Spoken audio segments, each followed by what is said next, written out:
ஒரு 5 மணி நேரம் கூட போலீஸ் காவலில் இருக்க முடியாத நீ இந்த நாட்டிற்காக எப்படி உழைப்பாய்? எங்கள் முதல்வர் திருமணமான ஓராண்டு காலத்தில் தன்னுடைய இளமை பருவத்தை மிசா என்ற கொடுமையில் சிறைச்சாலையில் கழித்தவர். அவரை எதிர்த்து நின்று அவர் கால் தூசிற்கு கூட உன் போராட்டம் எடுபடாது இந்த தமிழக மண்ணிலே என்பதை நான்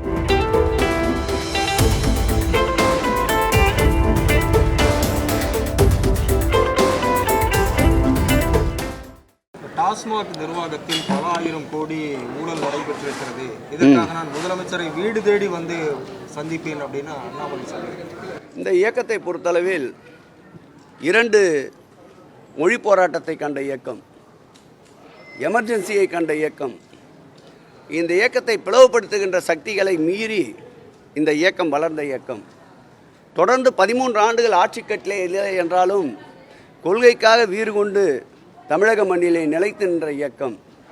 இதற்கு முன்பு கடந்த 10 ஆண்டுகள் ஆட்சியில் இல்லை என்றாலும் கொள்கைக்காக எந்த வகையிலும் சமரசம் செய்ய கொள்ளாத இயக்கம். இந்த இயக்கம் என்பது இன்றைக்கு ஆட்சி கட்டிலே இருப்பதால் கையிலே கண்ணாடி தொட்டியை வைத்து கொண்டிருக்கின்றோம், ஆட்சி என்ற கண்ணாடி தொட்டியை. அதனால் பாதுகாப்பாக அந்த கண்ணாடி தொட்டிக்கு சேதாரம் வராமல் நடந்து கொண்டிருக்கின்றோம். உரையினுள் இருந்தாலும் வாள் தான். திமுக என்ற வாள் எப்பொழுது போர் என்று வருகின்றதோ அப்பொழுது உரையிலிருந்து வெளிவரும் என்பதை அண்ணாமலை போன்றவர்களுக்கு தெரிவித்துக் கொள்கிறோம். டிரான்ஸ்ஃபரிலே வந்த கட்சி அல்ல இந்த கட்சி. டிரான்ஸ்ஃபரிலே இறக்குமதி செய்யப்பட்ட தலைவர் அல்ல எங்கள் தலைவர். தமிழக மண்ணிலே அனைத்து போராட்டங்களிலும் களத்திலே நின்று இயக்கத்தை நடத்தி கொண்டிருக்கின்ற தலைவர்.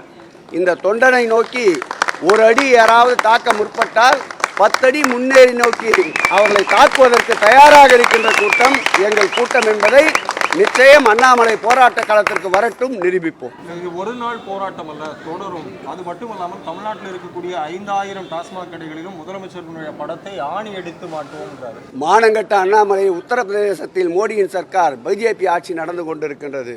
அங்கே போய் ஆணி அடித்து முதலில் படத்தை மாற்றட்டும். நாங்கள் வேண்டுமென்றாலும் கூட ஆணியை சப்ளை செய்கிறோம். அதற்கு பிறகு இங்கே வரட்டும். இன்னும் கடுமையாக பேச ஆரம்பிச்சிடும். அவர் பேச ஆரம்பிக்க சொல்லு. ஏங்க அசிங்கமாக இல்லைங்க, ஒரு கட்சி தலைவன் போராடுறாங்க. 5 மணி நேரம் போராட்டத்திற்கு சிறையிலே ஒரு மண்டபத்திலே வைத்திருக்கின்றார்கள். எனக்கு 5 மணி ஆகிவிட்டது. நான் விமானத்தை தவற விட்டு விட்டேன் ஊருக்கு செல்வதற்கு. எனக்கு 3 விமானங்கள் தடைபட்டு விட்டது என் பயணத்திற்கு.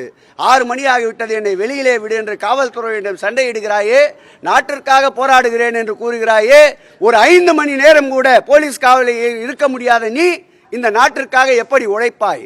எங்கள் முதல்வர் திருமணமான ஓராண்டு காலத்தில் தன்னுடைய இளமை பருவத்தை மிசா என்ற கொடுமையில் சிறைச்சாலையில் கழித்தவர். அவரை எதிர்த்து நின்று அவர் கால் தூசிற்கு கூட உன் போராட்டம் எடுபடாது இந்த தமிழக மண்ணிலே என்பதை நான் தெரிவிக்க கடமைப்பட்டிருக்கின்றேன். இது அமைச்சராக இருந்தல்ல. அமைச்சர் என்பது அண்ணா சொன்னது போல் அமைச்சர் என்பது தோளிலே போட்ட துண்டு. கொள்கை என்பதுதான் எங்களுக்கு இடுப்பிலே கட்டிய வேட்டி. ஆகவே துண்டு பெரிதா வேட்டி பெரிதா என்று வருகின்ற பொழுது வேட்டித்தான் பெரிது. ஆட்சி அதிகாரம் என்ற துண்டை உதறிவிட்டு களத்திலே ஒரு அண்ணாமலை அல்ல, ஒரு 100 அண்ணாமலை வந்தாலும் சந்திப்பதற்கு தயாராக இருப்போம். இது அவரை விட கிரிமினல் இவரு.